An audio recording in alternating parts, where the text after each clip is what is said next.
2024 সালে শ্রাবণ মাসের প্রথম আজকে রোববার, কালকে প্রথম শনিবার পড়বে। তো এখন বাজে প্রায় রাত 11:20 রোববার, কিছুক্ষণ পরেই সোমবার পড়ে যাবে। তো মেয়ে তো যেহেতু তোমাদের জানো তো, সঙ্গীতা মানে আমার মেয়ে 5-এ পড়ছে গার্লস স্কুলে, মল্লিকপুর স্টেশনের পাশে আরও অনেকটা যেতে হবে, লাইন পেরিয়ে গলির ভিতরে যেতে হবে গার্লস স্কুল। তো কালকে সোমবার কম্পিউটার চেয়েছে, কম্পিউটার জমা দিতে হবে, নিজের হাতে তৈরি করতে হবে। তো এই যে দেখো, এই 2 ঘন্টা ধরে এই যে তৈরি করলাম। আমার মেয়েকে বলে দিচ্ছি, যতটা পাচ্ছে ও করছে। আর এখনও অনেক কিছু বাকি আছে। এই যে কম্পিউটার বানিয়েছি, কম্পিউটারের বক্স, এখনও অনেক কিছু বাকি আছে। আমার হাত দেখো তোমরা, শিবশ্যামা মায়ের ভক্তরা।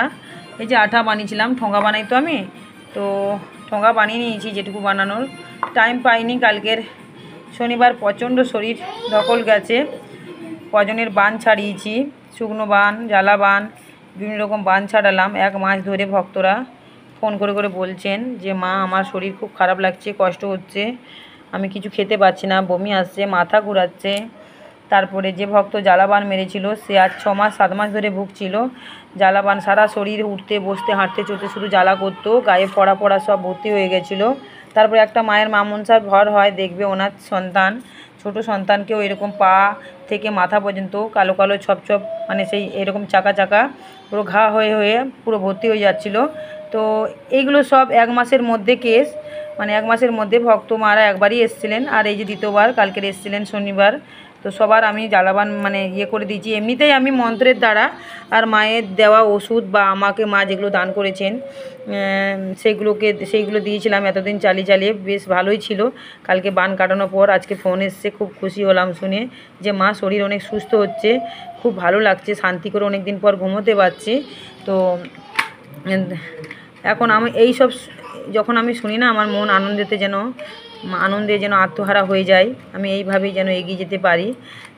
আমি 31 দিন টাইম দিয়েছি, 31 দিনের মধ্যে সব কিছু ঠিক হয়ে যাবে। তো ঘি যা লাগে যজ্ঞ করতে, সেগুলো তো ওরা আনতে পারেনি, নিজের থেকে আমি দিয়েছি মন্দির থেকে। তো মাকে বলেছি, মা সন্তানদের ভালো করে দাও। মা আমার কথা শুনেছেন।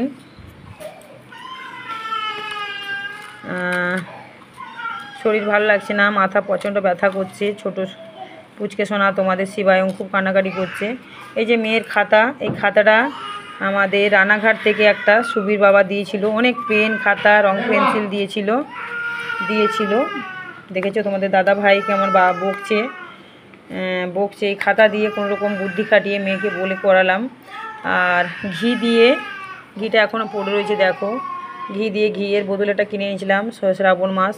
আলু সেদ্ধ ঘি, আজকের আলু চোখা করেছিলাম কাঁচা লঙ্কা দিয়ে, সরষের তেল দিয়ে। কি করব, এইভাবেই খেতে হচ্ছে। রান্নাবান্নাও করতে পারছি না, কালকে বাবা মা চলে গেছে। যাই হোক, এখন এগুলো আমি একা হয়ে গেছি খুব, এগুলো সব গুছিয়ে গেছে, এগুলোই বুদ্ধি খাটিয়ে বের করে এগুলো করে নিলাম। কিছুটা ঠোঙাও বানালাম। আজকে শরীরটা ভালো লাগছে না, এত পরিশ্রম শরীরের মধ্যে যাচ্ছে। তারপরে এই বানাতে একটা কানের মধ্যে, হাঁটুর মধ্যে মোবাইল চাপা দিয়ে কানের মধ্যে ফোন করতে হচ্ছে। সব বাবা মারা, শিবশ্যামার বাবা মারা ফোন করছে, সবার সাথে কথা বলতে হয়। মা আমার খুব কাজ হয়েছে, কেউ বলছে মা জায়গাটা কোথায়, কেউ বলছে মা অ্যাড্রেস কোথায়। তোমাদের শিবশ্যামা মাকে একটু দেখে নাও, দেখিয়ে দিচ্ছি শিবশ্যামা মাকে। আমি কিন্তু এই মন্দিরেই ঘুমিয়ে পড়ি, দেখেছো ফ্যান চলছে, মা হাওয়া খান। এই ফ্যানটা এখন বন্ধ রেখেছি, বাচ্চাটা ছোট তো যখন তখন চলে আসে, তাই এই ফ্যানটা বন্ধ রেখেছি। এই ফ্যান একটা আমি কিনবো, মায়ের জন্য একটা টেবিল ফ্যান কিনবো। আর শনিবার যা দক্ষিণা পড়েছিল, এখনও তোলার টাইম পাইনি, ওই পড়ে রয়েছে দক্ষিণা। আর তোমরা জানো আমি ভিডিও করেছি, এই যে শ্যামবাজার মা এই ঘটিটা দিয়েছিলেন, ওনার মনস্কামনা পূরণ হয়েছে। কালকে ওনার বান ছাড়ালাম, বান মেরেছিল। দেখেছো পুচকে সোনা কত চেঁচামেচি করছে। তোমাদের শিবশ্যামা মাকে একটু দেখে নাও। জয় শিবশ্যামা মায়ের জয়, জয় শিবশ্যামা মায়ের জয়, জয় শিবশ্যামা মায়ের জয়। মা সবাইকে ভালো রেখো মা তুমি। আর এই যে জাগ্রত প্রদীপে তেল এই যে আছে, এটা আমাদের একটা বড় জ্যোতিষী বাবা দিয়েছেন। তো এখানে তেল প্রায় শেষ হয়ে যাচ্ছে, দেখতে পাচ্ছ তেল মানে বাড়ন্ত হয়ে যাচ্ছে, আবার তেল ঢেলে দেবো, ভর্তি করে ঢেলে দিয়ে আজকের আর সাধনা করব না। শরীর প্রচণ্ড weak, I am so tired, মানে পাচ্ছি না, শরীর নিতে পারছি না। আমাকে দেখলে তোমরা দেখেছো, বেলপাতা আজকে তুলে রেখে দিয়েছি, কালকের বেলপাতা কেউ সোমবার তুলবে না, বেলপাতা আমি অনেক তুলে রেখে দিয়েছি, দেখতে পাচ্ছ। বেলপাতা তুলে আজকে সোমবার দিন কোনো দিন বেলপাতা তুলবে না, আগের দিন তুলে রাখবে বেলপাতা, তুলে রেডি করে রেখেছি। কালকে সোমবার, শ্রাবণ মাস 2024 সালের প্রথম সোমবার। আমাদের সোমবার মাসটা প্রচণ্ড কঠোরভাবে পালন করতে হয়। আমার ভোলা মহেশ্বরকে দেখে নাও, বাবা ভোলা মহেশ্বরকে, এই যে বাবা ভোলা মহেশ্বর নিজের হাতে তৈরি করেছি। এই যে সবার জন্য এইভাবে ভালো করতে পারি, আমাকে আশীর্বাদ করো তোমরা। আমার শরীর খুব খারাপ লাগছে, আজকে সাধনা আর করবো না, শরীর টানতে পারছি না, চোখ জ্বালা করছে। মাই আমাকে রাত্রেবেলা 12টার পরে যে সাধনাটা করি, মাই আমাকে কিন্তু জাগিয়ে রাখেন, মার সাথে কথা বলতে বলতে আমি সাধনা করি, আর আমি নিতে পারছি না, আজকে টানতে পারছি না, তাই মাকে বলছি, মা গো আজকের আমি একটু ঘুমাবো। মা এত জোর ফোন করে, বাবা মাগুলো সবার সাথেই কথা বলতে হয় আমার, তারপরে তো নানা রকম কাজ রয়েইছে, সংসারের জ্বালা তো জানোই, সংসারে এত কাজ সব করতে হয়। দাদা ভাই কাজে বেরিয়ে যায়, মেয়ে স্কুলে চলে গেলে কি করব আমি একা একা। তো এইভাবেই যেন সবার ভালো করতে পারি, এই বলে রাখলাম। শুভরাত্রি, তোমরা ভালো থাকো, সুস্থ থাকো। আর শনিবার মঙ্গলবার মায়ের কাছে আসো, দূর থেকে সব কিছু বলা যায় না, দিন রাত মায়ের নাম জপ করো। যারা আসতে পারবে না, শিবশ্যামা মায়ের ভক্তরা যারা আসতে পারবে না, মাকে এইভাবে ডাকো, জপ করো, দেখবে দূর থেকেও কাজ হয়ে যায়। যেখানেই ডাকবে মা সব জায়গায় বিরাজমান। আমি জোরে কথাও বলতে পারছি না, অনেক কষ্টে ওটা বানালাম মেয়ের জন্য। মেয়েকে আবার স্কুলে কিছুদিন, আজকের কত তারিখ, 21 তারিখ মনে হয়, 24-25 তারিখে আবার মেয়ের জন্য কলা আর আপেল মাটির তৈরি বানিয়ে দিতে হবে। তো আমি চেষ্টা করব ওকে শেখানোর, ও নিজের হাতে যেন বানাতে পারে। আমার মেয়েকে আমি সমস্ত কিছু কাজ শিখিয়ে রাখছি, আমার 3 সন্তানকেই আমি সেরকমভাবে তৈরি করব, যেরকম আমি সেরকম তৈরি করব।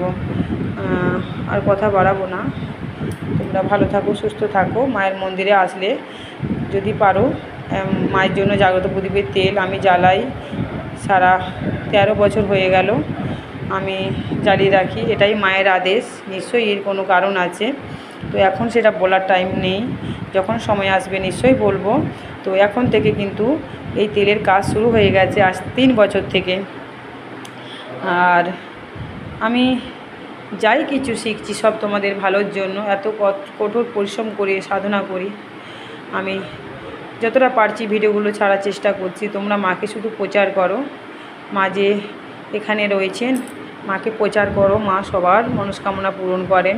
আমার প্রত্যেকটা ভিডিও ফলো করবে, ফলো করলে তোমরা বুঝতে পারবে। গরম ধুনো যখন মা ঘরে আসেন, গরম ধুনো 2 হাতে মুখ ঢুকে খাওয়া অত সোজা নয় গো। মা স্বয়ং সবার ভবিষ্যৎ বলে দিয়ে যান, মা যে ওষুধ দিয়ে যান নিজের হাতে, সবাই যেভাবে নিয়ম মানতে বলেন, মা মানলে সবার মনস্কামনা পূরণ হয়, তাড়াতাড়ি কাজ হয়ে যায়। শুভরাত্রি, এই বলে শেষ করলাম।